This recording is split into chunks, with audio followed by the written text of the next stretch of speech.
Good evening, ladies and gentlemen. We would like to call this Monday, May 7th, special board meeting to order. And may we have a roll call, please, Mr. Weber? Mr. Damachia. Yes. Mr. Fallis. Present. Mr. Smith. Present. Mr. Sturgill. Yes. Mr. Williams. Here. And now, Pledge of Allegiance.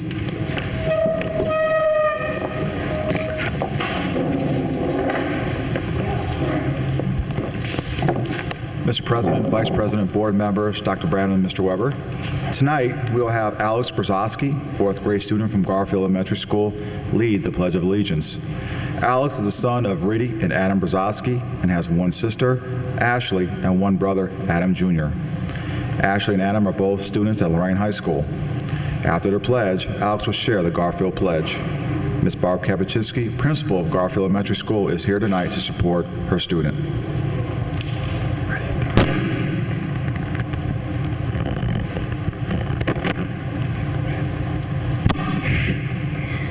I pledge allegiance to the flag of the United States of America and to the republic for which it stands, one nation, under God, indivisible, with liberty and justice for all.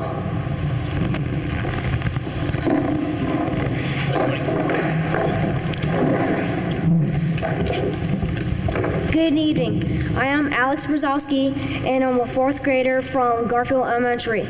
I would like to take this opportunity to invite you to our science night. Please attend to our science night on Wednesday, May 23rd from 3 to 5 at Garfield Elementary. I would like to conclude with our Garfield Pledge. Who I am and who I will be is all inside of me. I am kind, I am thoughtful, I am respectful and responsible. I have my own talents and I share those with others. I will do my best, honor differences in all people, and do all tasks given to me.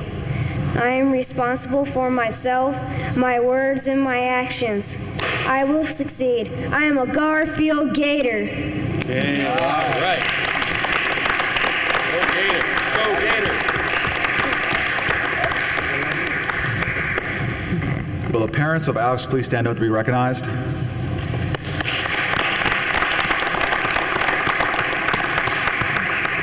Alex, thank you for sharing the Garfield Pledge. As appreciation for leading us with the Pledge of Allegiance and your speech, I'd like to give you this certificate of appreciation. Thank you. Good job.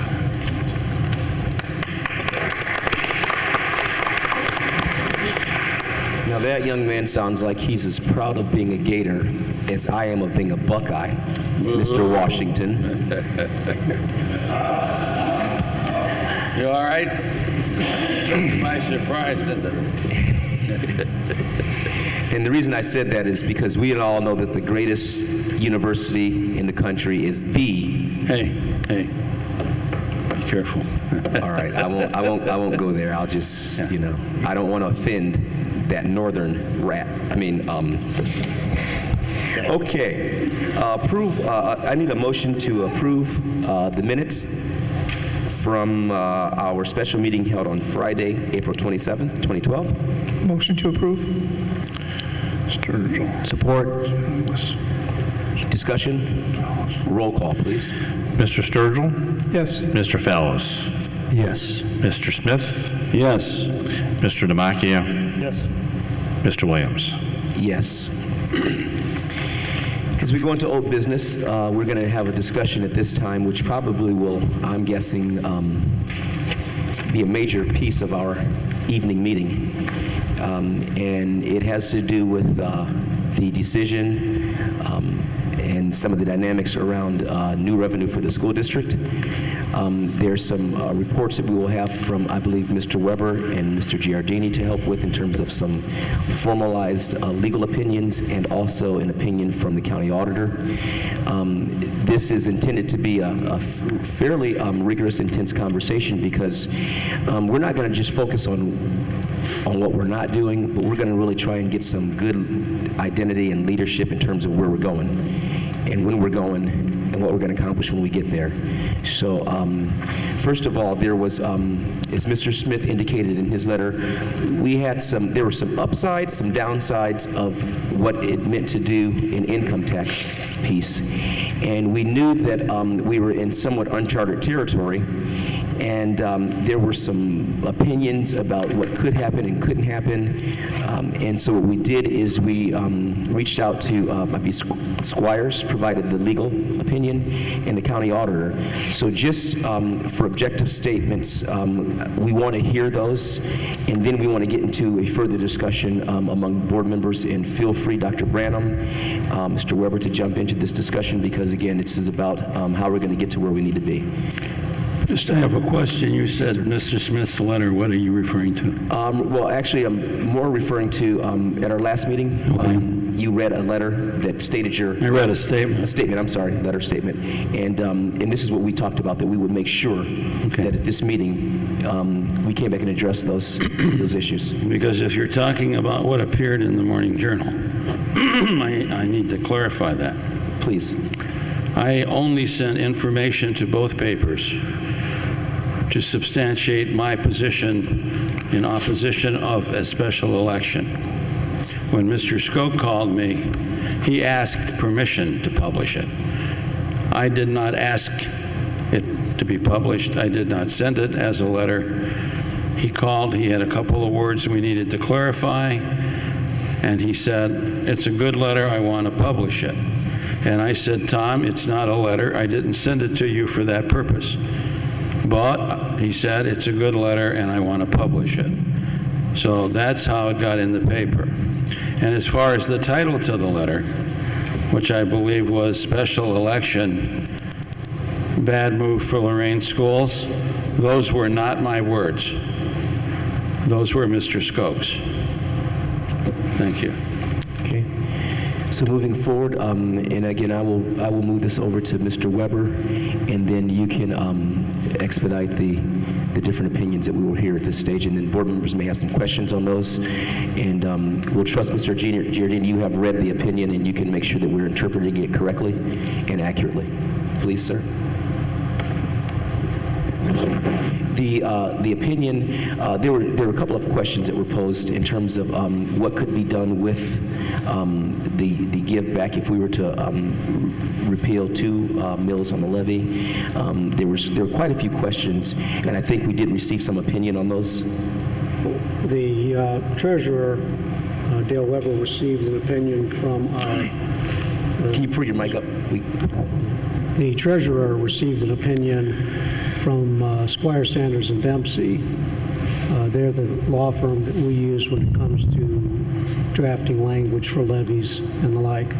Are you asking me about that opinion? Yes, sir. The question is about whether or not another subdivision, political subdivision, could take, there was a discussion about giving back 2 mills of our inside millage if the earned income tax levy were to go on and be passed. The question was, could some other subdivision take that 2 mills that we gave back to the voters? The opinion of Mike Sharp from Squire, Sanders, and Dempsey essentially indicated no, that couldn't happen except in a theoretical sense, but that theory couldn't apply in the case of Lorain County because the political subdivisions that are overlapping the Lorain City School District are already at their maximum. So they could not take the, if you gave up the 2 mills, let's say next year, as a result of passing the earned income tax, neither the county of Lorain, which is an overlapping district, nor the city of Lorain, which is also an overlapping district, could take it because they're already at their maximum. Their 10 mil max. Even though there may be a theoretical possibility, in fact, in Lorain County, in our district, that can't happen. Okay. Said that it could happen. And I've read the opinion, and it doesn't say that it couldn't. It's just that it's not likely to. But how did I get to question that? And let me explain that. I had a conversation the day of the last board meeting with Mr. Roger Harden at the Ohio Department of Education. Now, Mr. Harden was here earlier this year and presented a program on what would happen if the state took over. So I called him and I asked him, told him we were planning to put us a income tax on with a voluntary reduction in inside millage. His response was, you better think carefully about what you're doing. It could have some unwanted results. One was what Mr. Giardini talked about, and yes, I talked to the auditor's office, and right now, no one could pick up the 2 mills. The other question that Mr. Harden posed was what is known as the 20 mill floor. The 20 mill floor is the minimum amount of millage to support a school district. If the millage falls below 20 mills, then the auditor has the right to adjust it back up to 20 mills. So Mr. Harden said if conditions change, and we hope they do, and property values increase,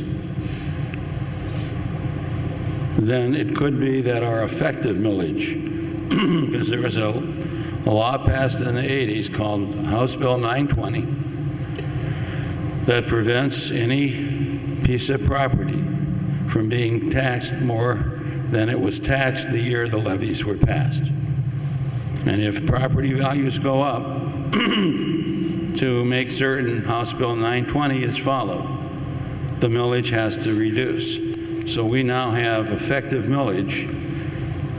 If property values go up, that effective millage will have to be reduced. And if it's reduced below the 20 mill floor, then the auditor has the power to actually increase the millage, which would increase the taxes without a vote of the people. And he just said, be very careful. And that's why I brought the subject up at the last board meeting. There's no doubt about the legality. Mr. Weber, please. Yeah, a couple of key points, I think, are that first, the 2 mill issue. First, some history on this. Turn it down a little bit. Myself, Dr. Branham, and Mike Sharp, the attorney, went to see Lorain County Auditor probably back in February. And before this idea was kicked around, and we talked through it a bit to see how, if it's practical, how we do those kinds of things, issues, concerns, that kind of a thing. And I'll address the inside mill issue first. Let's say we were to move forward with this issue, and the Lorain County Auditor would have to reduce the tax bill for the property owner by 2 mills. There's what's called inside mills, and there's voted mills. Okay. We first talked about reducing the voted mills. As Mr. Smith correctly stated, voted mills are subject to House Bill 920. I'm not talking about bond levies. That's nothing. Forget about that for a second. Residential agriculture voted mills are subject to House Bill 920. It was born in the 1970s, and it was used to protect the taxpayer from inflationary issues where if your market value of a home was rising, legislature was put into effect to keep your tax dollars you pay relatively the same. So your effective millage rate would go down as your property value goes up. That's called House Bill 920. Matter of fact, I gave the board a couple of graphs and charts over the weekend, and I showed you our tax valuation was rising up until about 2006, and with the economy, the recession, you could see it start to fall and plummet. There's an inverse relationship between market value, tax value, and effective millage. As the valuations rise, effective millage decreases towards the 20 mill floor, As the tax value falls, effective millage rises away from it. So for the last 5 years, our tax valuation has fallen and our effective millage has risen to right now it is 24.95 mills, effective mills. I talked to Lorain County Auditor, who said that he expects another decrease in tax valuation this year because of the economy. Not a surprise to anybody. So it means our effective millage would rise even further away from the 20 mill floor.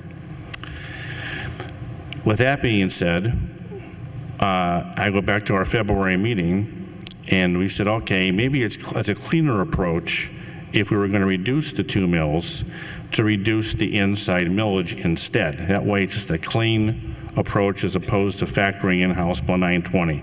And that's why we approach this from an inside millage standpoint to say, tell the taxpayers, you can see exactly how we're going to do this mathematically.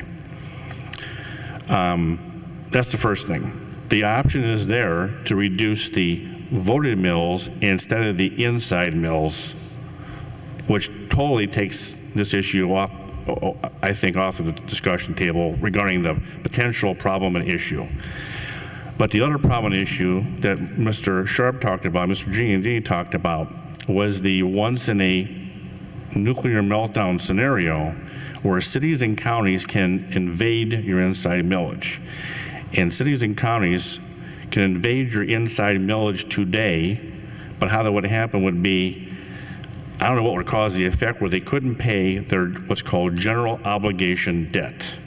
They couldn't pay it. They would have to, quote unquote, drain their own cookie jar first and drain their inside millage, city and county, and their income tax and everything else they have to drain to pay their general obligation debt before they have to go after anybody else's. So I don't know what would cause that. Maybe a nuclear war or something. I'm not exaggerating. That would cause some major catastrophe would cause something like that. I don't know.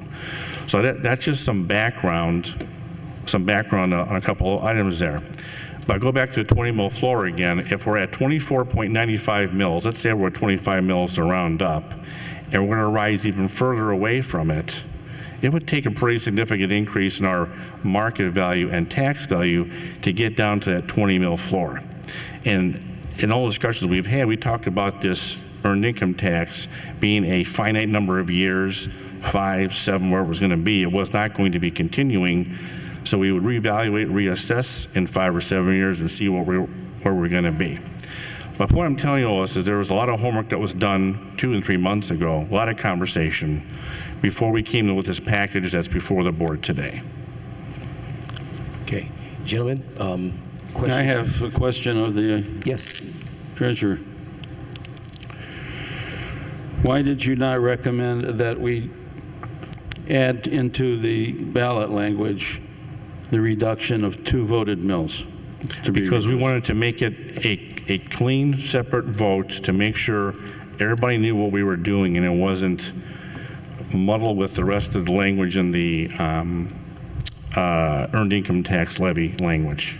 A clean, separate vote by whom?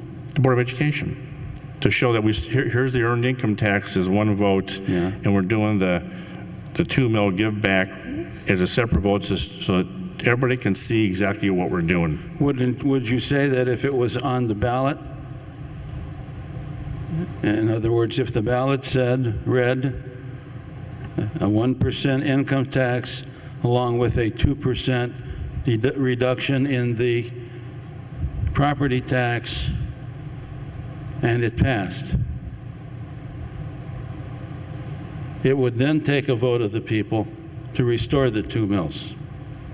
Is that correct? Right now, no. Right now, the board has Excuse to. me. I'm trying to understand your question, If Mr. it was Smith. in the ballot issue and it passed. I don't know what the answer to the question is because we didn't do it that way. I don't I said know. if we did. I don't know if the ballot You don't know language the would answer change. to it? Well, I do. Okay, what is The the answer is if we voluntarily lower the 2 mills, there is no legal prohibition from a future board voting to restore it without the vote of the people. So what I'm saying, if we want it clean and clear, then why don't we let the people decide if they want to reduce the mills by 2 mills, because then the board can't get a whim a year or two from now and just sit down and restore the 2 mills that they voluntarily dropped.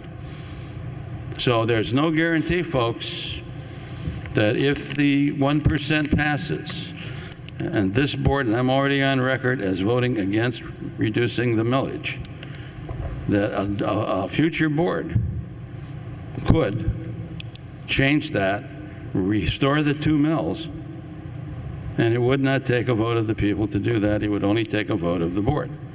And I say, let's put it in the hands of the people that own the district, that pay the taxes. That's the people, the voters. Thank you. I'm not concerned with the future board. I'm concerned with the future of our education system, and that's what we have to make a decision on. I mean, number one, I think it's unfortunate that we have board meetings for a purpose. We have board meetings to have these discussions, to work out any issues, and if there are any potential issues, I think that we as a board discuss that, and it's unfortunate that we use the media to portray some of our opinions, and as board members, we have a different responsibility, and we can't do that. Excuse me, what do you mean by that? I think that... I would like you to explain that. What media are you talking about? I am speaking. Gentlemen, What media? Until I yield the floor, That, you can Jim, speak. right now, Mr. Demakia, Well, he's making accusations. and then you can respond I will. afterwards. Those types of activities undermine the process, the decision-making process of this board, and ultimately the future of this district, and it compromises our children's education. We, as a board, have to make a decision what we feel is best in the interests of Lorain City Schools and our education system. We have no good options. We just laid off 133 teachers last meeting. We've cut multiple programs. We've cut multiple sports. We have only one option: to put a levy out there to the people, and hopefully they pass it and realize the value of it for our education system. We have no good options here. So we as a board need to lay out everything here in a board meeting and come up with the best decision is for this school district. And I thought we did that when we had conversations about, we put income taxes out there. We put real estate taxes. We've passed one real estate levy in 20 years, back in '92. Since then, we've been denied several times by this community from the homeowners stating, hey, we can't keep giving to your school district. We can't do it. So we need to tap another resource. So we looked at an income tax levy, and we came very close to passing that income tax levy. And now here we are trying to spread the burden with a real estate and an income tax. And it's, again, unfortunate that we have to use the media to portray our opinions. We are here to make the decision in the best interest of the school system, and there are people in this community. Our levy committee have worked very, very hard to support this district and do what they feel is best for our children in this district. We need to support them, regardless of what the city does. We can't, as much as I would love to partner up with our city administration, if they don't support us on what we need to do for our school district, then we still have to move forward and do what we need to do best. Or we don't put any levy out there and we just cut everything. Because that's our only two options. We put a levy out there that we think is passable. We put a levy out there that we think is going to benefit this district and generate enough revenue so we don't have to cut everything. Because that's where we're heading. Well, what do you mean by All right, that? all right. I think let's assume this, gentlemen. Assume this. Mr. Smith made a clear statement that he sent his letter. It was not unintended to be It was not a published. letter. He sent his communication to the editors of the newspapers without the intention of it, with no intention of it being printed. Correct. And it was so. So what we can say is this is being played out, be it unintentional or not. Nonetheless, that's where the discourse is at. Then I suggest Mr. Demakia call Mr. Skoke and chew him out. Okay, so with that said, we're still in the same place. And really, where are we going to get Maybe to? we should shut the TV camera off too, because that's media. All this being said, gentlemen, we have to come to some place where we determine what we're going to do, when we're going to do it, how much we're going to do. We have a lot of, we run up into this, and be it me or Mr. Smith or Mr. Doug, whoever, somebody is always putting up the no. Who cares? What are we going to do? And that's the leadership that we have to show. So what is it? Do we agree or not that the district needs revenue to move the district forward? Is there anybody who does not agree with that the district needs new revenue? I certainly agree. I mean, I'm just trying to get us on the record. Do we need new revenue? Is that a yes? Yes. Certainly. You said anyone who didn't think so. Right. No one spoke. Right, good. So we're in agreement on that. Okay, great. Now, we got that piece. We know that based on our calendar year, based on our pending deficit, based on when we fall off the cliff, we've got two choices. August, November. Clearly, the earlier, the August is really a challenge. Clearly, November is a challenge based on all the history. When are we going, gentlemen? Somebody tell me when we're going for our new revenue. And by the time we're finished with this conversation, 5 of us need to agree when we are going after new revenue. We're not here to agree. Well, Sorry. if we don't agree, if we disagree, somebody needs to step forward and saying, because at a certain stage, if we agree that we need new revenue, and we just said we all agree to that, well, the next point of agreement is, when do we go? And I say November, He says November. because it doesn't cost $60,000. Okay. That we don't have. No, I'm good with that. What I want is, I want to know where we're going and when we're going. So you're saying, Mr. Smith, November. Do I have Mr. Jabakia? August. I think August is our best opportunity to pass a levy. If we go Okay. on a ballot against the city and all the other issues in November, we are sure to fail that levy. That is just my opinion. I think Okay. August is our best opportunity, and I think the income tax and real estate is our best opportunity to try to pass a levy. Mr. Fallis? My opinion is that the way this particular resolution is worded tonight, where we would have an increase in our income taxes by 1% and then a 2 mil rollback, will come to a defeat in an August levy. And here's why. Wait. Okay. Let me finish. Everybody's had their opportunity to give their opinions, and here is why. Because when you dip into the pocket of a taxpayer, that's going to be a motivated voter to come out and vote in August. So I think that August is a bad time, and the way the tax levy is constructed is bad for the school district and for our city. Thank you. All right, but again, my question is, when do you say we go? I say we go in November with a totally different approach. Okay, so because we're gonna answer one question at a time. The first question, we need new revenue. The second question is, when are we going? Mr. Sturgill. This is difficult because I've been on the levy committee and I've seen every scenario that we possibly could come up with. From everything that I've looked at, I would have to say November.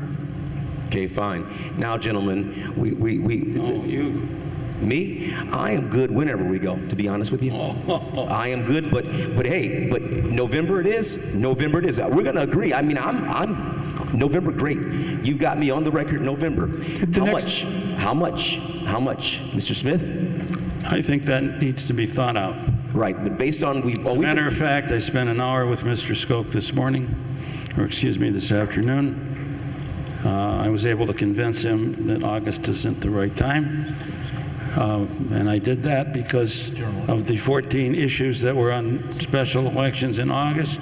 3 passed and 11 didn't. Right. So August isn't the great. August is no longer, we're not talking about August if anymore. we're going to talk about a plan, fine. We're talking about November. Yeah. And again, November and property tax only. November property tax.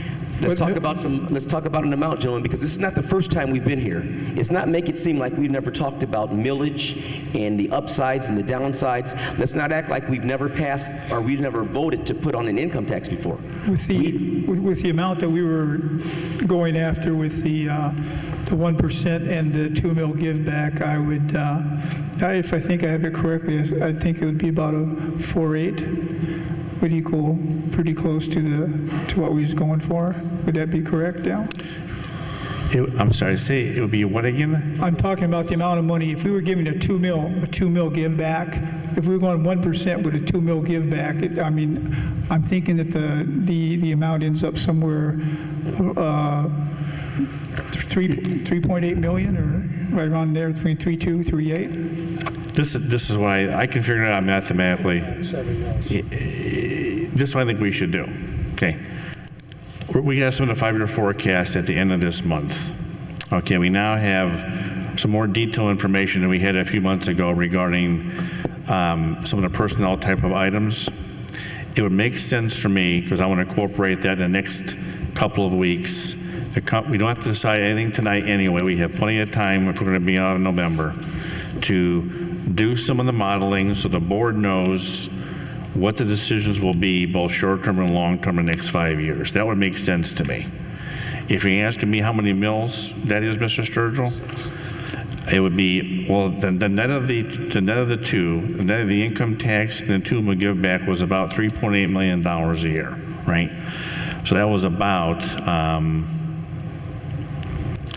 5.8 mils, somewhere in that range, is what that was, the net of those two, on the current valuation. I'm trying to, what was your question, Mr. Sturgill? He was asking the I'm question. trying to find out what type of millage we would, 2 mills is about 1.3 million, correct? Correct. yeah, 1 mill's like 650,000, yeah, so. And 1% income tax. This is calculation from the Ohio Department of Taxation, not Jim Smith's. A 1% income tax is equal to 7.59 mils. So 1% income tax is equivalent to 7.59 mils. 2 mils is equivalent to is 1.3 million. So we are giving back if the present proposal passes, we would be giving back a 2 mil property tax in favor of a 1% income tax. Now, if we were not going to give back the 2 mils, and by the way, according to, and I don't remember the lady's last name, but her first name is Rose, at the Ohio Department of Taxation, I have her number here, no school district in Ohio during the entire history of income tax for schools has ever tied a property tax reduction to an income tax. So I guess we'd be first at doing that. If we did not give up the 2%, or this 2 mils, we would come out with the same net amount of money with a 3/4% income tax. In other words, workers are going to pay 1/4% more, so property owners can save 2 mils. That's a fact. You can make of it what you wish. I'm not making anything of it, Mr. No, this is part of the discussion. Let's be clear. Whether we're talking about property tax, income tax, either I'm taxed out of my left hand or I'm taxed out of my right hand. But I'm giving up, we're still going to be paying it, folks. It's a question of, and I'll tell you what the intention is to distribute the burden more equitably. Because right now the burden is on the homeowner, and there are a lot of folks who don't own homes who aren't necessarily contributing to that burden, and we're trying to spread it. Now, frankly, I don't mind being the first if it works, because if it works, we won't be the first. There will be a second, a third, a fourth, and a fifth. We got to figure out some other ways of getting revenue, because right now, based on how the state of Ohio has us functioning, this doesn't work. And so married to something that doesn't work, we can take our chances a lot of places. But again, bringing us back focused here, we're talking about November property tax, but we still got to come to some census where, and again, this isn't we're not making a motion, but we need some direction. And it sounds like we're talking about anywhere between 5 and 7 mills, between 4 and 7 mills. I mean, shaking hands, let's throw some numbers out so we can actually think about it. There's more ways to raise money than taxes. Yes. One way would be, actually have an aggressive marketing program, stop the students from leaving, and bring them back. Sure, that's part of it. If we you brought could back cut 400 programs. students, we'd be bringing back pretty close to $2.5 million, which is about not quite 4 mills. Right, but in the interim, based on the pending deficit, what we're getting ready to force ourselves to do in terms of some additional cuts is diminish greatly our marketability of, right? I mean, if we keep cutting the way we're going, which we're going to have to do. So we have to bring back students. We need marketing strategies. We need a strong strategic plan. We need all this. But we're also going to be going out in November. And when we go out on the ballot in November, we're not going to be going out to bring students back. We just now stated that we're going for a property tax in November. No, we didn't. Well, I think... I made one comment. If we're going to go in November, this discussion is about 3 months early. Oh, it's 3 months early, but it's not too early. Gentlemen, did we concede that November was a good time to go out based on not August, but November? That was a unanimous yes. Mitch, am I accurate? You are accurate. Okay, so we know... Consensus on this board is that November is the best time to go. Right. And we also concluded that a property tax by a majority of us was and here's why I'm on a property tax in November is an income tax in November. In terms of the strategy, I think if we have a chance of anything in November, it'll be property over income. Wasn't there and Mr. Weber, maybe you can answer this, wasn't there a survey poll done of the community about this issue? And what were the results of that? Wasn't there one done? I think it was conducted by the levy committee. I'll answer maybe that. Dr. Branham, you Yeah. can. I'll respond to that.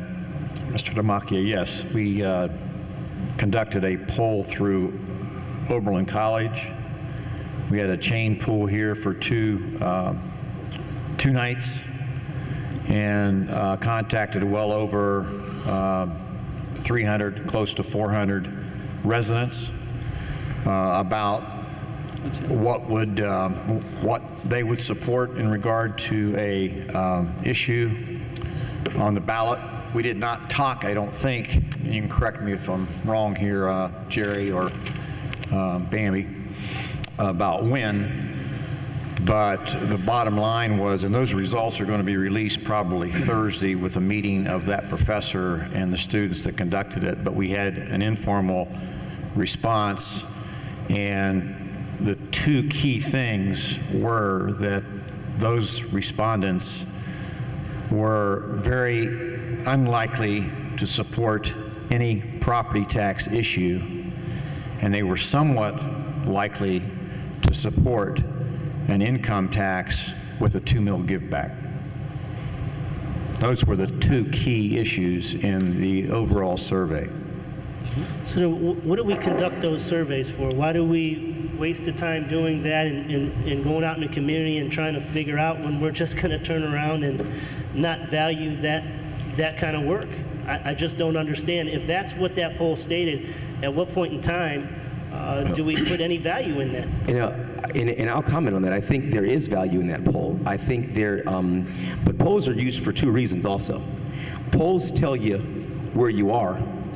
But polls also indicate that if this is where you are, you're going to have to do something to change that. So there's a lot of polling that gets an opinion of where people are, and then the strategy becomes, okay, with this opinion, how do we change that opinion? So, the poll can be used in a number of ways, and we can't not utilize the poll. In fact, we need to use that poll. If we're going to be going in November, then we need to use that poll and probably expand that poll to we got to come up with a way to winning. Now, the bottom line is whenever we're going, we need to win. We need to get new revenue in the district, and we need to figure out how much money we're going to go for. And we need to figure out if it's whatever strategies are in place for the board's role in terms of Dr. Branham and Mr. Weber reductions, along with the millage and all that stuff. But that's what we got to do. And saying no is not an answer. Saying what we're not doing. I'd like to respond to the poll. If anybody bothered to read the demographics of the poll, 46% of the responders didn't work. and the average age of the responder was 55 plus. Of course they're going to like an income tax. Most of them don't work. They're retired. So if you're going to use that, then you need to broaden it, and I think somebody said that, to a good cross-section of the community, so we hear what some young folks say, what some old folks say. The poll, in my opinion, was fine, except it was not a true sampling of the community. I don't want to comment on the poll until we have the official results and discuss those. I don't think weighing in opinions on the poll when we haven't been given the official results, because I don't want to use the poll as cheap shots for rhetoric. I mean, the poll is there, and we got to read it. And it'd be wonderful if we were reading that a week ago, but we don't have it. But again, let's get back to where we're trying to get to. Yes, Mitch. I have a couple comments on some things that were mentioned earlier that I'd like to bring clarity to. And that is that if you're taking a look at an income tax levy versus a real estate tax levy, you're actually placing the burden of taxes on the working men and women of Lorain. That's a good place to place it. Because a rollback of 2% in real estate taxes not only takes into account the retiree, the landlord, but the business person. And there's a whole lot of taxable real estate in our city that businesses own. So you're throwing out 2% that the businesses are paying, and you're putting that additional burden on the working men and women. So you're not spreading out you're not spreading out the burden. You're actually focusing it on the working men and women of our city. When I say distribution, I'm talking about the number of seniors, the number of folks who every time you increase a property tax, they keep getting it, and many of the working folks, regardless of the level of employment, aren't necessarily contributing. So the first thing is even on the income tax piece, it's not a permanent piece. It is a temporary piece. And whatever equity we can do, I mean, it's messed up. We've been doing property taxes for a very long time. We've saturated that market. If I could use an analogy, you got two water holes. One water hole has property tax, the other water hole has income tax. The water hole with property tax ain't no more fish in it. We keep going and ain't nothing there, and there's this hole over here that's still got some fish, swimming around, and that's what we're going after. Whether it's in competition with the city or not, we're going after revenue. Now, and that's what it comes down to. There are limited revenue streams that we can bring in, right? And so we're desperate. We are going after, and we can talk about the traditional cities looking at income tax and districts looking at property tax. Well, we've been in that system a long time, and it no longer benefits us at all. And cities can actually take our revenue from property taxes and give it back. We're dealing with a situation right now where school revenue by the city of Lorain, what were they given, 15-year? Abatement you're talking about? Yeah. I think they were 15. Yeah, so they came in our water hole and gave stuff back. That's the truth. So, and I'll tell you, if our district doesn't pass property tax at some stage, any money that's out there becomes fair game. Now, I want to work in partnership with the city. But in terms of spreading rhetoric that we aren't going to tax folks, if that's how we pay for education, then we're going to have to tax each other. That's, Mitch, I'm not, me personally, I will be hurt more economically by the income tax and the property tax, but I will be helped more economically by putting revenue in the district. We need to put revenue in the district. The Lorain City School District, there's no doubt about that. The Lorain City School District is the third lowest tax district in the county out of 18 school districts. Northeast Ohio. In Northeastern Ohio, according to Mr. Weber. So if we increased our millage by 4.5 mills, we'd still be the third lowest. Exactly. Our community with that tax structure is attractive. Our community with an earned income tax credit of 1% in addition to a 2% tax is not attractive. Why is that critical to Lorain City Schools? Because the working men and women who will be having children will not be incentivized to come to our city to live here, to to pay real estate taxes on houses don't and put pass- their children, let me finish, and put children in Lorain City School District, which is $5,700 a year. We're cutting our nose off if we're going to go do the earned income tax credit Some in the would future. say, right, cut your nose off, spite your face. We've Yes, lost we our are. eyes, we've lost our nose. We don't have much left. And Why, where we why are, have the, let's just get the, because I get really tired of hearing this. let's get there. They haven't passed the levy since 1992. Well, let's set the record straight and quit blaming people. It's the school district's fault. Because between 1992 and 2008, they were never asked to pass a new levy. It was only in 2008, even though blind man would have seen in a minute that between 2002 and 2006, we were losing students left and right. The problem is, it's the old, what's the kid's story about the grasshopper and the ant or whatever? One saves for the winter and the other doesn't. When the money was rolling in, this school district sat back and counted it and never looked at the day when it wouldn't. It'd be like a sports team with a winning team not thinking about rebuilding when those better players are gone. Well, it's And, okay, I'm sorry. Please. I will yield when maybe we should set time limits. And by the way, that grammar he used about ain't got and all that, he went to Elyria High School, so you have to make allowances, and Ohio State. Oh, the Ohio State, I'm sorry. I think what we could walk away with. So anyway, let me just finish up. Had we gone to the people in '06, as some suggested, when the economy was still good, I think they'd have given us more money, whether it was income tax or property tax. We waited until '08, got close because it's a presidential, going to be one in November.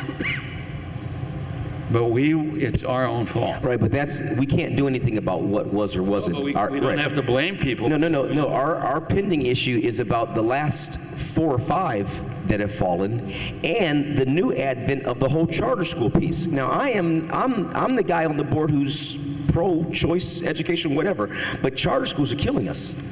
Our strategy, and you're right about recruiting kids back, we've got to do that, but there's a whole nother set of variables on the table that were not traditionally there. And that helps put us where we are. But all of that stated, I don't want us to spend a lot of time on what we don't agree about, because we agree that November, we agree property tax. What is the number that we're going to be? I don't recall we agreed property tax. We didn't? I said property tax. Why don't you ask each Do we each agree on a person? property tax? I'm I'm talking about November. If we're talking about November, are we talking about property tax? November almost certainly strategically has to be a property tax. I would agree with the property tax if I'm you. pretty sure I said August, and the current recommendation by Mr. Weber, I'm pretty sure I Yes, he agreed with did. that. So don't say it's unanimous, because Mr. Damaki is correct. I should say majority, but Mr. Dumaki is correct. August, clearly income tax. From poll results, from talking to Joe on the street and everybody else, that probably would have been our best chance. But if we're not there, August, we're not. What are we talking about in November, guys? And can somebody throw a number at us so we can actually think about a number? Because what about 6 mills? I'll throw a number out, 4.5 mils to 5.5 mils. That's going to get you $2.7 million to 3.5. It'll clear up our deficit in 2, 3, 4 years. It just depends. I mean, Dale can run the numbers, but the lower the millage, the longer it's going to take to get us to a break even and then go forward. So, I mean, that's the range. I think the question is, how much do we think that, what's the highest that we could go for that we think the voters would pass, and do we have a compelling story for that? If you're looking at 5 mils, you're looking at an increase in real estate taxes of about $175 a year, based on 5 mils. So I think anything above 5 mils is probably not a good idea, because I don't think that'll pass the voters here in Lorain. That's my numeric analysis. Okay, then since we're doing this, I'm going to call your 4.8 and raise you to between 5 and 7, because what we're going to have to do, folks, is if we're going to go with this, whatever that number is, we can't have dissension. Here's what's happened in the past, whether we admit it or not, whether it's been our intention or not. We've gotten out there and we've had a lot of negative conversation. And so against what odds are there, we create additional odds because there's a division among us. Now, if it's income tax or if it's property tax, whatever it is, we need a commitment that everybody, at least from this table, because that's the only thing we can truly speak for, is committed to working not against it, not neutral, but for it. And if we decide that November's a date, I'm serious, Mr. Smith and Mr. Demakia, I can see that smile. I like it, but I'm trying to relax. Okay. We can't do this thing without presenting that kind of unification to a community. We can't, I mean... And I think that's the best thing that we can walk away from this discussion with is unification. Oh, yeah, go ahead. Please, Bill. Really, I think the best thing that we can walk away is that all 5 of us are on board. We know the district needs money. I mean, that would be, that'd be a big deal. Mr. Smith? Well, before I give you what I think our millage should be apparently in November on the property tax, I'd like to read something, if I might, Mr. May I? Sure. In common with all other school districts of the state, we have a big job on hand to adjust our finances for the remainder of this year and a bigger job to make plans now to meet next calendar year. We must, it seems to me, meet next year's problem in such a way as to make our tax requirements what they should be with reference to the welfare of our schools, as well as the ability of the taxpayer to meet those requirements. In other words, when we do what we do, we got to look at both sides, not only our needs, but this community's ability to fulfill them. Now, I'd like to say I was the smart guy that wrote this, but I'm not. I'm not a smart guy either. It was written by Dalton J. Boone on March 3rd, 1932, 80-some years ago, the 3rd year of the Great Depression. And he's saying to the board, guys, we got to look at the community's ability to pay as well as what we need. And based on that, and based on the discussion I had with Tom today, I'm going with 2.1, with another 1.5 to 2 million cut from the budget in ways that do not affect classroom, and an aggressive program over the next 3 years to increase our student body to 400 to 500 students. And that will then bring to us what about 1% of income tax does, but it won't be that. Thank you. Okay, well, there's a number that I don't, well, that's a number. Wow. I've got 4.8 from Mitch. I've got 2.1 here. I've stated 5. I would love to strategically say that we can ask for less than we've ever asked, and that would probably be what, 4.9? Don't know. Is that what, I'm pretty sure Yeah. that, 4.9 was November of 2008. and that was the lowest that we've requested. Yeah. Question, do we know what we asked for in the famous year 1992? I can find out. Would you? I would be interesting since, hey, Yeah. that's the last one that won. We got to know the numbers, and we got to find the number, and we have to. The other thing I think we have to do is we find the number, but we also have to create a campaign, and we have great folks on a committee who just have been waiting for us to offer a certain kind of leadership, and define some things. Then we got to go do what we got to do. Now, if we have to pass 4.8, if we have to pass 5.1. Because the other thing is offsetting this deficit. Now, what we don't pass is got to be cut. And I think there's also the expectation that we are headed for fiscal emergency. And the question also becomes is make sure we pass something before we go there, because if we pass something before we go, I think getting out might be much easier. So what we're leaving here, and y'all, this is, we need to have this kind of conversation because there should be no division, there should be no dissension, there should be no mixed messages, there should be no misinterpretation of media. We're agreeing that we're going to figure out the amount And so far, the amount sounds like it's between, I'm sorry, I'm going to have to trump your lowest number, 4.8, and you said 5.5. I gave a range of 4.8 to 5.5. And I thought I was being conservative at 4.8. Now, see, but the challenge is what does that look like to Mr. Weber and Mr. Branham? And what does that look like to the district? Because as Mr. Demakia has been very accurate on, if we keep chopping everything out of this thing, we don't have much left to sell to anybody.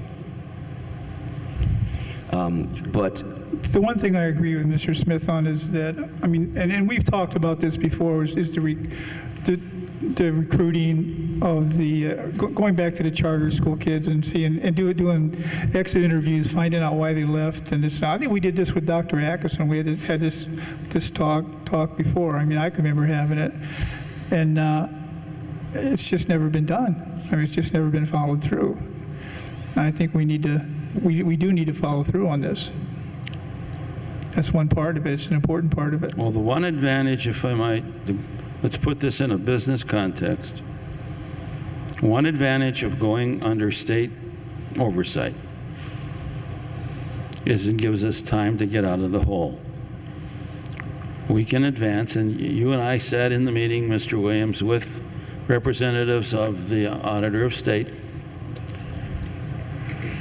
If we go under state oversight, then we can get advanced monies on our state aid. I think the number we threw around that day was $6 to $7 million. If we took that money anytime after July 1st, 2012, say we went in November. When did you say, Dale, that your cash flow is around November? Well, it'll be very close to zero in November, December, January. We could borrow intra-year to get us through to the winter when the real estate tax revenues come in, but at the end of the year is when we'll be in it. That's a payday loan. hole. That's why we're in the hole now. Remember that we were in the hole, but in the last, from May or June of 1906 to May of 2011, we borrowed over $10 million, and we're still in the hole because we were borrowing against our own payday. yeah, everybody's just trying to Now, keep doing it. if we got, well, that's what payday loans are, and that's why people get in a hole. If we were to go under state control, we would have the $6 million as working capital. We would not have to pay any money back for the balance of the 2012-2013 school year. And then I assume, and I believe they said that, they would start reducing over a 2-year period out of each distribution from the state 1/24th of the amount of advance. And the big thing about it, which is why, please, reporter, don't use it as a loan, there is no interest. We are borrowing using money. Warren Buffett would take it up in a minute if he could get $6 million for a year and no interest, and then have it paid off over another 24 months. I think that's an option we seriously have to consider when we go on the ballot, because that can make it, to get back to Mr. Boone's words, that can make it doable for our citizens. Well, the other thing that we do remember with that from the conversation, and again, I saw lots of, I think, opportunities or advantages to having that window of advance. But ultimately, we have to put issues on the ballot, even without choice. And the amount of those, we lose sometimes the control of what you're talking about, trying to figure out what the amount. That's where it gets scary. So again, going into it, the more revenue we can acquire before we get there, then the more advantage there is to being there. Well, we can use the strategy of a young lady who was asked what she would do if she got attacked by an alligator. And she said, I'd get a pair of binoculars, point them at the alligator, look through the wrong lens, and just step on it. Because what would happen to the size of the alligator? If you look through the wrong ends, it would get smaller, not bigger. What we've got to do is come to an agreement, and this is the way you get there.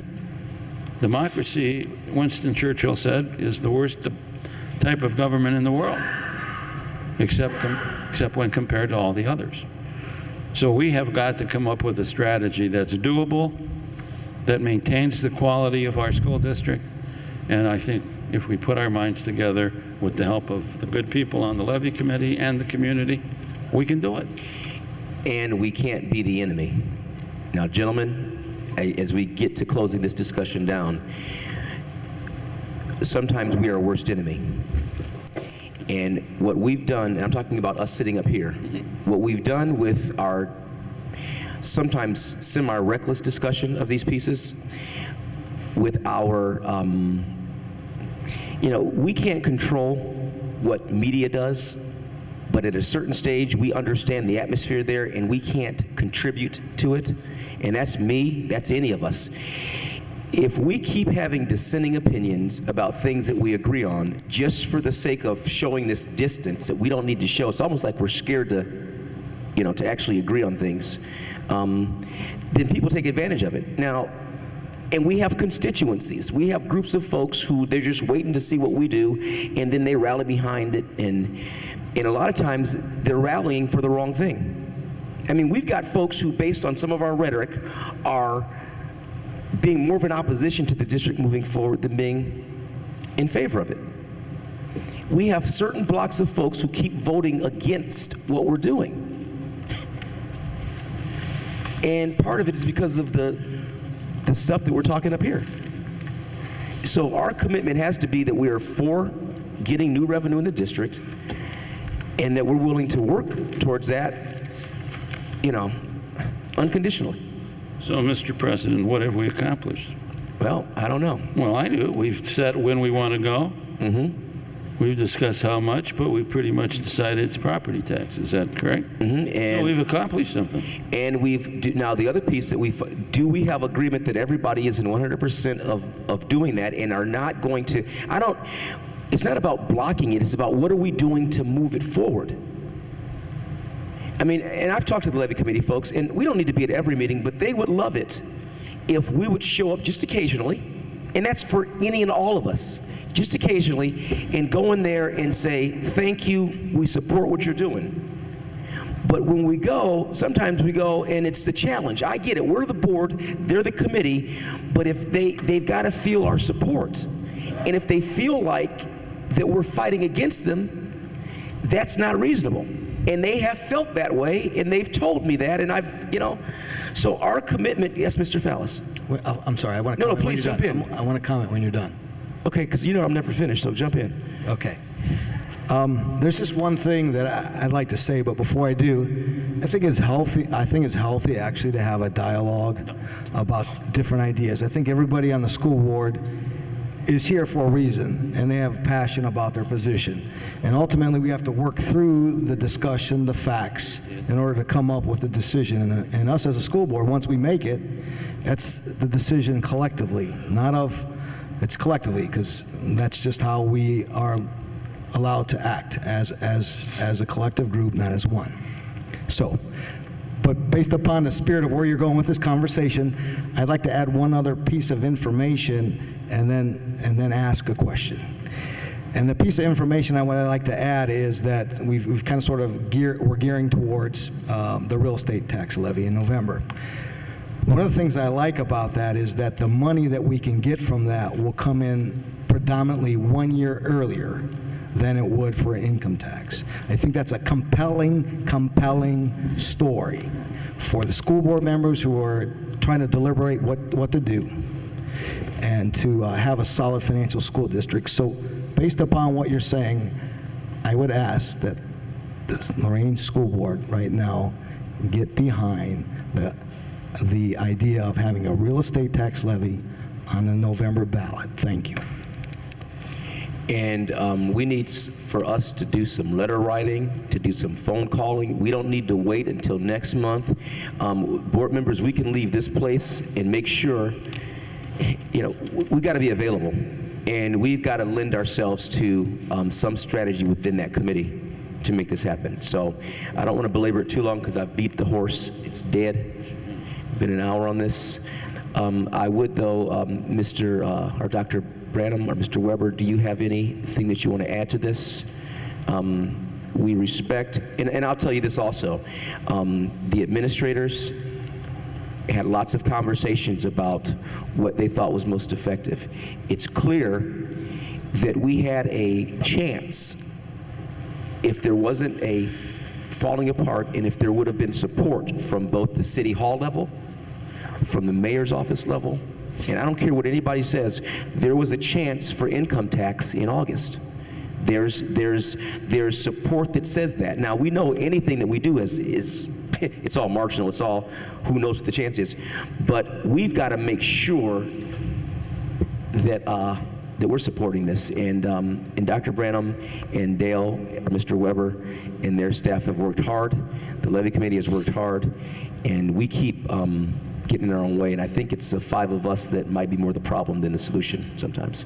So because City Hall is not going to support our income tax, we're going to force our own hand and do something that we may not think is the best interest of this district. I mean, City Hall has to obviously survival of the fittest. It's apparent, right? They have to do what is in their best interest for this city. We, on the other hand, have to do what's in the best interest for this school district. And I still believe that going in August with an income tax is our best option. I mean, you got to look at what we did the last time the income tax all by itself did when we went to the people. I mean, you may not put any value in that poll, and what there's a large percentage of retired folks in our community. That's a reality. And another reality is those are the people that are going to the polls and voting. You know, we have to give ourselves the best opportunity to do that, and I still support an income tax in August. And it's unfortunate that we're going to limit ourselves to one opportunity. November is our only opportunity. So we either pass it in November, or what are we going to do? We're going to massacre this district. And you want to talk about marketing this district? You can't bring students back to a district that you don't have anything to offer. We're going to cut every program and everything in this district. So how can you bring kids back? It'll never happen. I'm just saying, I think we're making a grave mistake in not looking at putting an income tax and that combination, the recommendation from our treasurer, on in August. And that's all I will say about that. I said my piece. Dr. Branham? I have no further comment. I do have a statement that I would like to make on another item under old business before you move into the hearing of the public. All right, that's Mr. Weber. Mr. Weber. Nothing more to add. We thank you for the recommendation. It is the responsibility of the treasurer to make the recommendation to the board in the best fiscal interest of the district, and he has done so for the record. And your item, sir. Thank you. I just feel necessary to respond to the president of Lorain Education Association and his reading the statement that he made at our last board meeting on Friday, April 27th, 2012.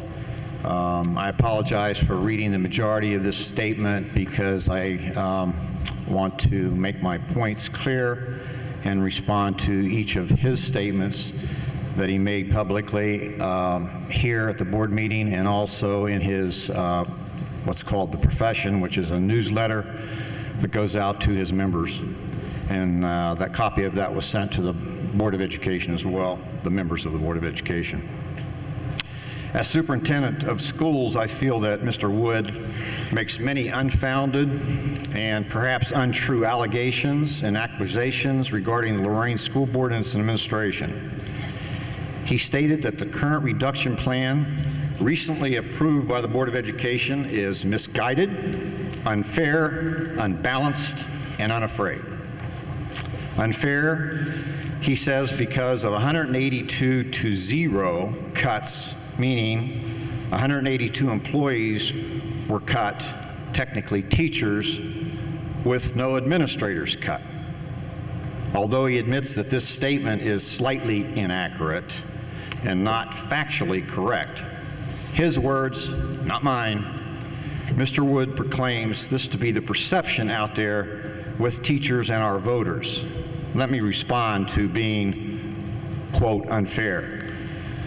As you're aware, I have made several board presentations over the last 8 months outlining the very high probability of personnel and program cuts should the November levy fail.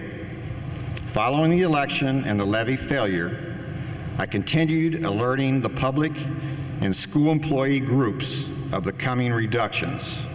In fact, I listed in detail each program cut and listed the number of positions cut in each bargaining unit: teachers, administrators, secretaries, custodians, cleaners, safety officers, etc. I announced the cuts would affect everyone in the district, including Charleston staff. At the March 29th board meeting, I listed in detail those personnel cuts. The exact numbers are as follows: 119 teachers, 9 administrators, 12 secretaries and support staff, 23 paraprofessionals, 4 safety officers, 2.5 cleaners, and 1 custodian maintenance staff, and 11 non-represented support staff. This totals 182 positions cut across the board. I asked Mr. Wood, does this really appear unfair? You state that the perception out there is 182 to 0. My response to you is, who created this perception? My answer is the union leadership created this perception. And to me, this is unfair. Unfair to the board, unfair to your membership, and unfair to the voting community. You also called the reductions unbalanced. Mr. Wood, I ask that you take the percentages, not the total number, of each bargaining unit, and I am certain that you will see a fairly balanced across-the-board reduction. You also refer to these reductions as unafraid. I simply do not understand this comment. You stated, and quote, unafraid to make deep cuts to those who directly help students, but seemingly unafraid to make cuts elsewhere. Do you really believe this, Mr. Wood? Do you believe that I, as superintendent of schools, and that our treasurer here, and that this Board of Education were unafraid to cut teachers, that we wanted to cut teachers? And Mr. Wood, do you really believe that administrators, secretaries, cleaners, custodians, safety officers, and other support staff do not help our students? Really? I think not. In your most recent LEA newsletter, The Profession, you stated that teachers have been the, capitalized, the workforce in all levy campaigns. Really? Do you know what I saw prior to the November election? I saw a huge organized labor movement to defeat Senate Bill 5. I saw a huge, the teachers, LEA, OEA, NEA, were heavily involved in this movement, and they were focused on the defeat of Senate Bill 5. Very few that I noticed were focused on our local levy issue, and that, sir, is unfair. You go on to state that the LEA has not been asked to help resolve these issues. I ask again, Mr. Wood, really? Up until your most recent illness, did we not meet, you and I, on a weekly basis, one-on-one, to discuss LEA issues and concerns? Have you not worked hand in hand with Central Office Administration in the development of the reduction of in force plan for your membership? The answer is yes. You have put in long hours working with my administrators to ensure accuracy of the reduction in force plan. Why didn't you bring your suggestions for solving our crisis then? Why didn't you come forth at any of our board meetings and make positive and constructive suggestions? In summary, you finish up with your message by stating the LEA stands ready to work side by side to resolve these problems. On behalf of the board and as superintendent of Lorain City Schools, I accept your offer to work together to resolve this crisis. In fact, I suggest that at our next board meeting on May 24th, that you and the other union members present to this board your suggestions for a fair and balanced and achievable recovery plan for our review. I certainly hope that you and the other union leaders understand that this board and this administration did not want to make these massive cuts in student programs and in personnel. However, we saw no alternative to balance our budget. I hope you certainly can show us the way. Thank you. Thank you, Mr. President. Thank you. At this time, if moving forward, if we could have this will be our first hearing of the public. If you would like to come forward, please come to the center podium. You will be given a microphone, allocated 3 minutes in which to make your comments to the board. And if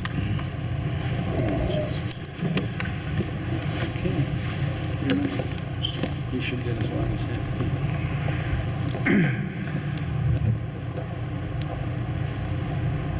No, Mike. This is-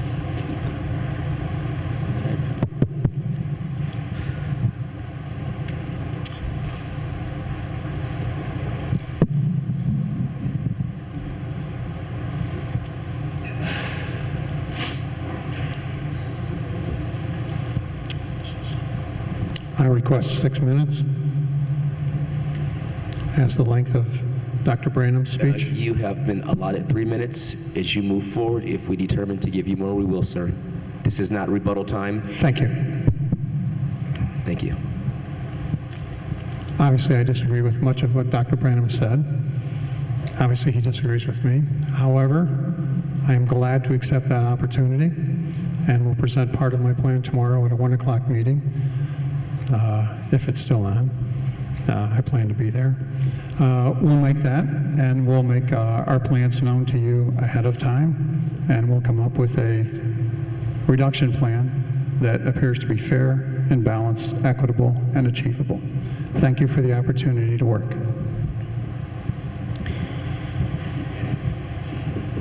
Thank you.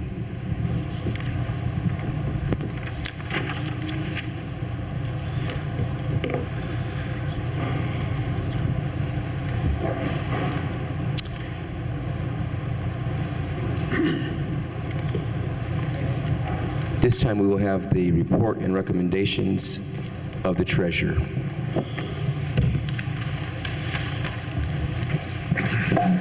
Before we do that, one moment, please.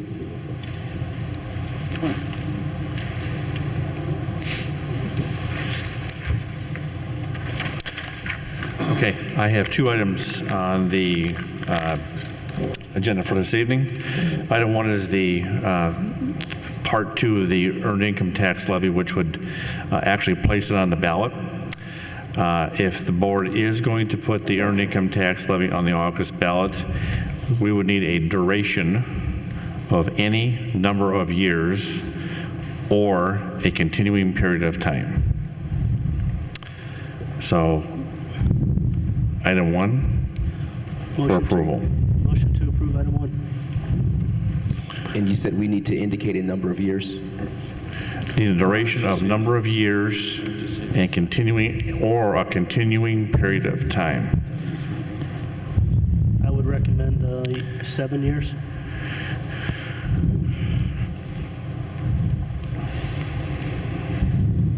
So this coincides with what I wrote to board, written to the board a few days ago. So the item 1 recommendation would be earned income tax levy for 7 years on the ballot. So need for approval.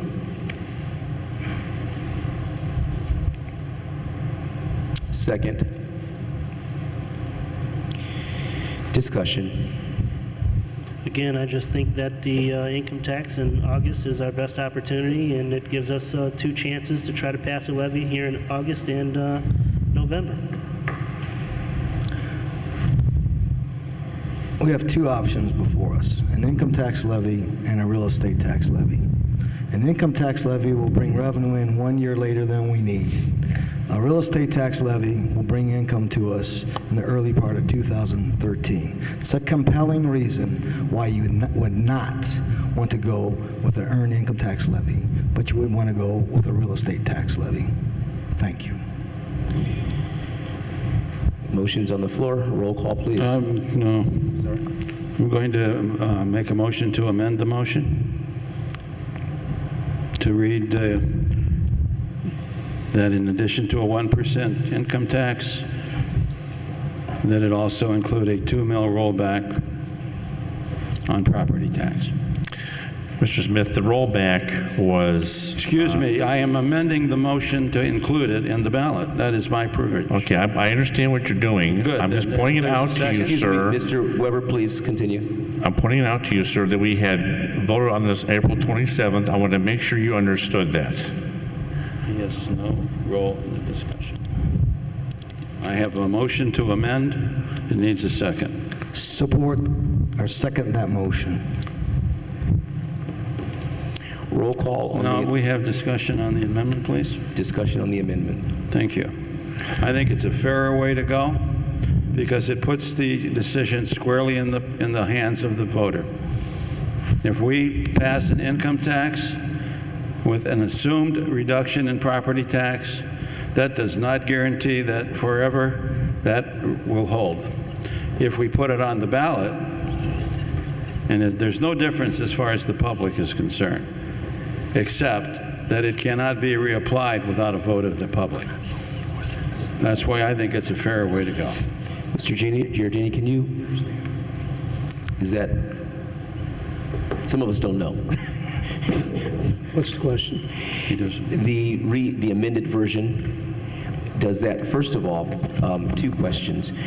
Does that mean that if we put it in that format, then it is even to rescind what we will be doing, in other words, take it back, it would require the voter? Secondly, if we were to place this issue in terms of a 3-year limit, would that mean that after that 3 years, it would go back to the way it was before? The millage would come back? And see, because that's, if we're going to get into this conversation, that's the other side of it, I think. That's a good question, because I don't think it's ever been done before, but my opinion would be that if you're talking about inside millage, because that's mandatory, even the voters may not be able to actually... Not talking about inside millage, I'm talking about property millage outside the 10 mil limit. So you're talking about voted millage? That's correct. Yes. Oh, okay, I thought the proposal No. was... That was what, but that wasn't going to be voted on. No, my motion is to add to the income tax a 2 mil reduction of outside millage. Okay. That's different. That I think you can do. Yeah. How does that impact I'm trying to figure out what, am I the only one I'm not understanding? I'm sorry.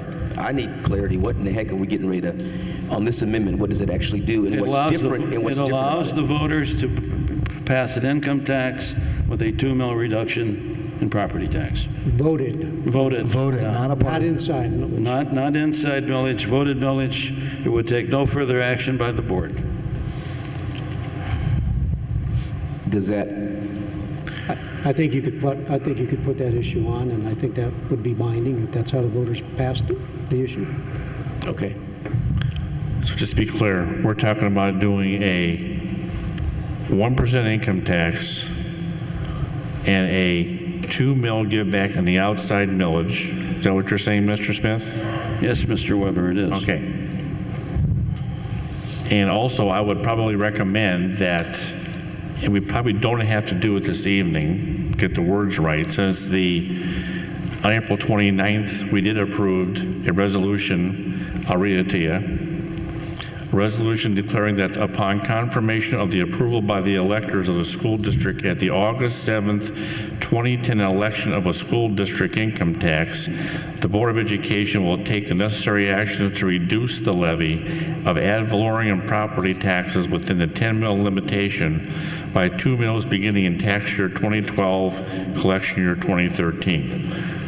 So I would say that issue has to be addressed and probably rescinded, but I'm not sure. I'm thinking, right, Mr. Giardini? Well, or table it, Or, yeah. get rid of it one way or the other. Maybe not tonight, but certainly in the next 30 days, I would say. You certainly don't want to give up 4 mills. Right. Well, that was only if it passed. So all you have to do is rescind. Am I right? Right. I just want to make sure we're all aware of the issue hanging out It's a there. separate resolution. Right. Yes. So the first vote is on the amendment. Right. I have an additional comment. I think it's a wise thing to put a permanent 2% tax rollback on this particular piece of legislation because it guarantees the rollback. The way the legislation was originally adopted, it was a situation where it may or may not.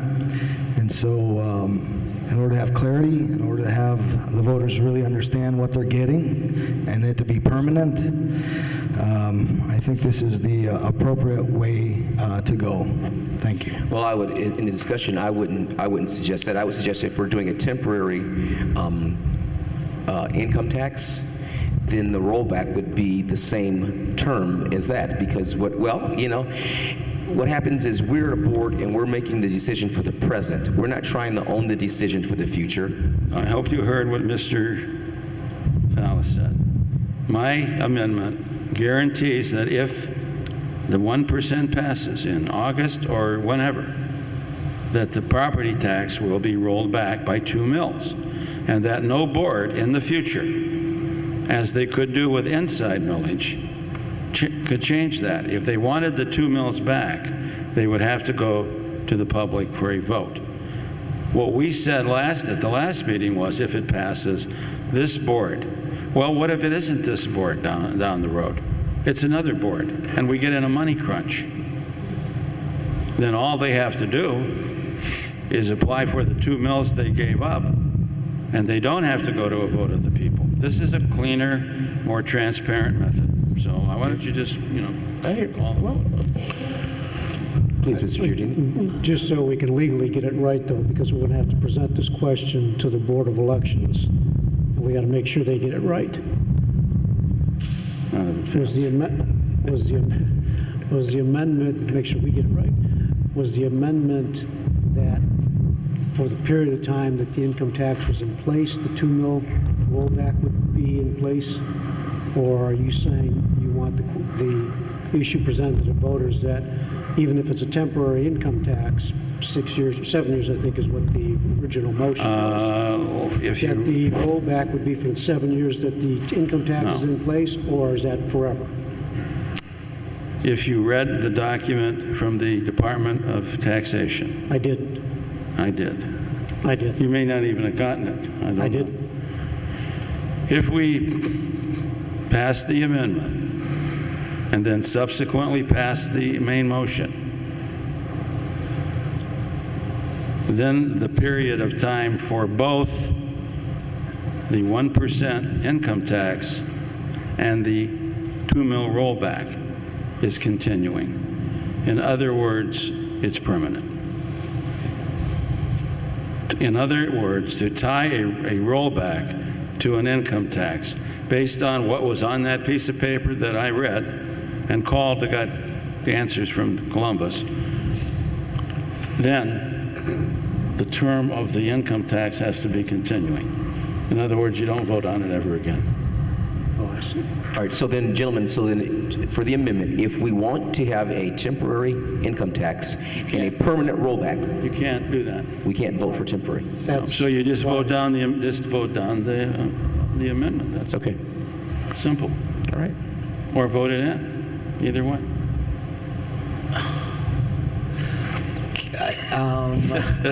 I need clarity because I could not hear Mr. Smith's last comment.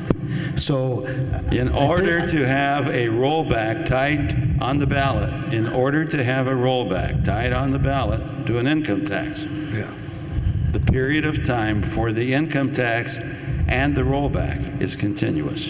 In other words, you don't vote on it again. It's permanent. So if you don't want that, then don't vote for the amendment. Right, so effectively, if you say yes to the amendment, You're saying it's you're permanent. making a permanent rollback of 2 mills, and you're making the earned income tax permanent. Thank you. That is correct, sir. Everybody understand? Yes. We are now ready to vote on the amendment. Roll call, please. Okay.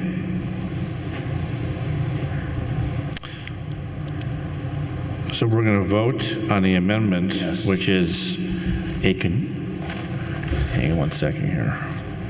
2% rollback, A 2 mil rollback 2 mil rollback. And a 1% and a 1% income tax for a continuing period of time. Correct. Okay. Mr. Smith? Yes. Mr. Fallis? Yes. Mr. Demakia? No. Mr. Sturgill? No. Mr. Williams? No. Now we vote on the main minute. We're going to vote on what was presented. Correct. Which is a 1% income tax for 7 years. Yes. Correct, Mr. Demakia? Yes, that would be correct. Non-continuous, 7 years. 7 years. 7 years. And in this case, the rollback would be up to the board, and it would affect only the inside millage. Yes. Roll call, please. Who was 1, 2? Mr. Demakia? Yes. Mr. Williams? Yes. Mr. Sturgill? No. Mr. Fallis? No. Mr. Smith? No. Okay, we pause for a few seconds to change the tape. Yes. Why don't we take about a...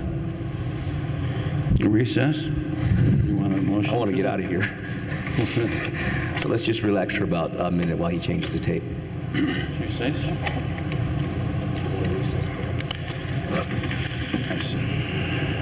Did you say recess or recess? Hang on 1 second.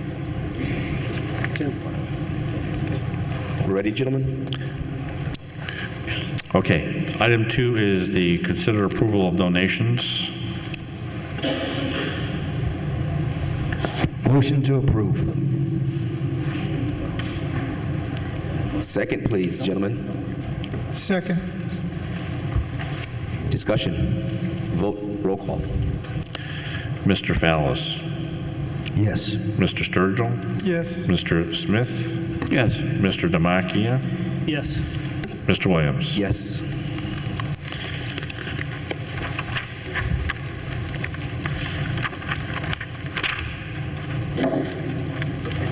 Is that, I'm sorry, I'm not paying attention. Is that it? Are we on to the recommendations, report of superintendent? Thank you, Mr. President. Under Personnel Matters, items 1 and 2. Item 1, continue approval of the following discontinuances. They're listed there, A through C. Item 2, approve of leave of absence, 2 people going on a leave of absence. I move to approve items 1 and 2 under Personnel Matters. Motion to approve items 1 and 2. Support. Discussion. Roll call, please. Mr. Fallis?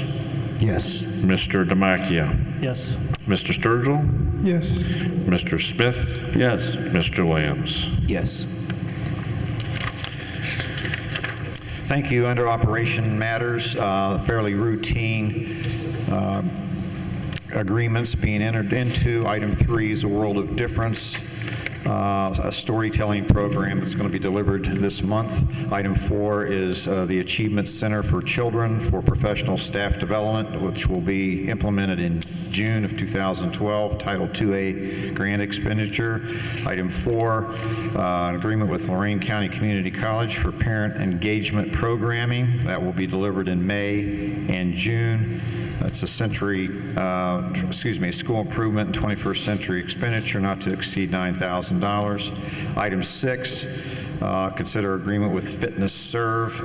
That has to do with trading in of used and damaged fitness equipment from Old Southview High School in exchange for repairs and services to the remaining fitness equipment.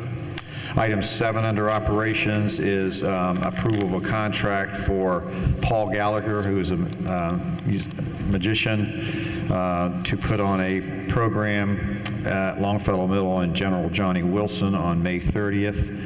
This is to ease the transition for the consolidation of the two middle schools from 3 to 2. And also item 8, Rocket Shots. It's also a contract, a photo booth session, also as a ease the transition for the consolidation of the two middle schools. This is a general fund expenditure, items 7 and 8. I move to approve items 1 through 8 under operations matters. You mean 3 through 8, Dr. Branham? Excuse me? As items 3 through 8? 3 through 8. 3 through 8, okay. I'd like to make a motion to approve item 3, 4, 6, 7, and 8, excluding item 5. Separate that out for me, please. Correct. Second. 3, 4, 6, 7, 8. Discussion? Roll call, please. Mr. Demakia?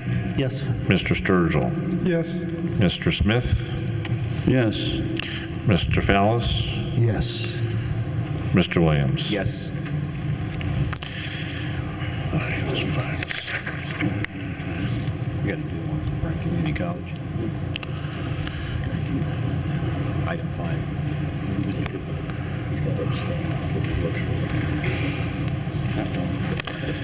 Do we now need a motion for item 5? Can we have a motion? Someone? Motion to approve item 5. Support? Discussion? Roll call. Mr. Fallis? Yes. Mr. Smith? Yes. Mr. Sturgill? Yes. Mr. Demakia? Abstain. Mr. Williams? Yes. Under other matters, item 9 is consider approval of continued membership in the Ohio High School Athletic Association. We've been a member for many, many years. Most schools are a member.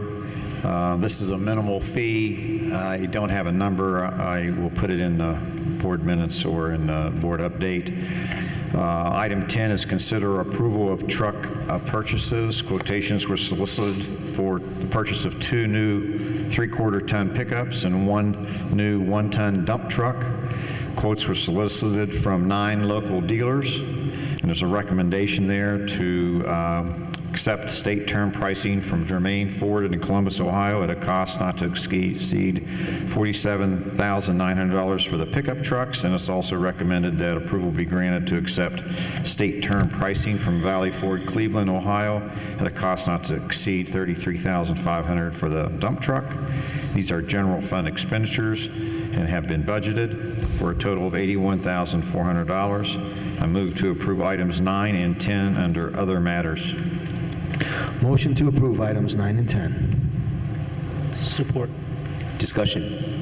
Just point out the number of local dealers that had the opportunity to bid and did not. So if anybody starts complaining out there, they just didn't bother bidding. They were given the opportunity. Thank you. Roll call, please. Mr. Fallis? Yes. Mr. Demakia? Yes. Mr. Smith? Yes. Mr. Sturgill? Yes. Mr. Williams? Yes. Thank you. That concludes the superintendent's report. New business, gentlemen. I think we discussed old business and new business in that first conversation. Shame on you then. Shame on me. If we can go forward with committee reports, requests from board members. Just a reminder that Sunday is Mother's Day and Admiral King Farewell Day. So 1 to 5, come by and look in. If you went to Admiral King, maybe you can find your old locker. I have a friend who has this recurring dream in which they are in the building but can never find their locker. So I have invited them on the 13th, and maybe they can, in fact, find it. Come on down and have a little fun. Admiral King is expected to make an appearance. And congratulations and kudos to the fine arts staff and the students who participated in Willy Wonka. Absolutely. Of course, my daughter was there. I want it's to put a okay. plug in for Lindsay Williams, who was Violet Beauregard. So they did a great job, and that was also, though we didn't do it at the Palace, I was kind of excited because it was a nice final hurrah for the Admiral King Auditorium. So congratulations to all of those folks. Any other? Also, the Titan Enterprise Junior Achievement Program won third place in Northeast Ohio competition among other schools. They got a really nice showing on Channel 5 News. That's the kind of thing that we need to tell people we have that our competitors don't have. Remember, they are not our enemies.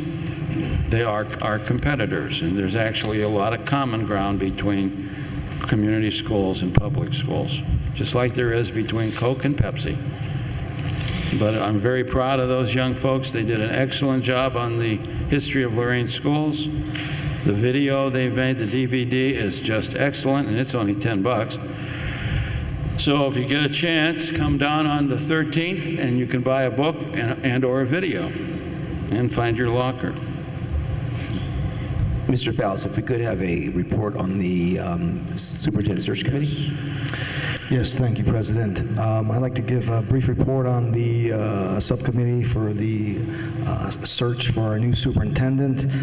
We have met twice, and the committee has worked very, very diligently to produce a superintendent search brochure that includes information about our city, information about our district,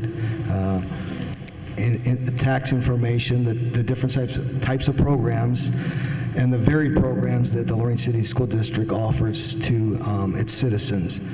We are in the final phase of putting that report together. It will be done probably in a couple of days, and our partners, the Ohio School Board Association, will be sending that out to probably over 4,000 potential candidates, probably later on this week.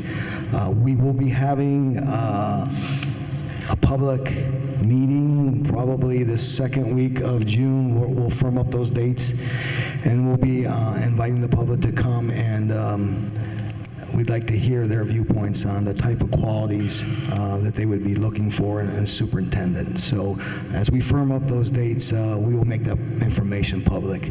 I'd like to thank Dr. Branham, Treasurer Weber, and the 7 members of the search committee have been working really, really hard the last couple of weeks. We have a really nice brochure that the school district will be very, very proud of. So thank you very much, President Williams. And as we move forward, second hearing of the public.